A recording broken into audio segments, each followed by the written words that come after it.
পদ্ম ফুল কালকে বৃহস্পতিবার নেব বলে কাকিমাকে এই সন্ধেবেলা নামাচ্ছি জলে।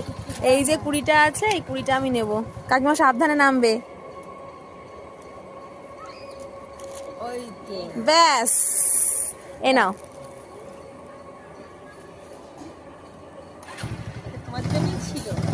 হ্যাঁ, কাকিমা সকালবেলা গিয়ে আমাকে দুটো দিয়ে এসেছে, আমি আরো দুটো বলে রেখেছি।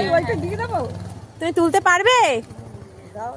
যদি নামতে পারো তাহলে যাও, অনেকটা নামতে হচ্ছে না, কাকিমাকে বিরক্ত করছে। ও মা, এটা ঠাকুরকে দেবো, মা ধরে না।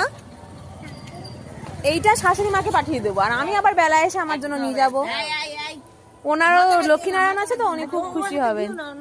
এই দেখো বন্ধুরা, কি সুন্দর দেখো, পদ্ম ফুল পুরো ভরে আছে। এই তো দুটো হয়ে গেছে। Thank you, thank you. চলো ব্যাস, আমি কালকে বেলা এসে দুটো নেবো। হ্যাঁ, আমি তোমাকে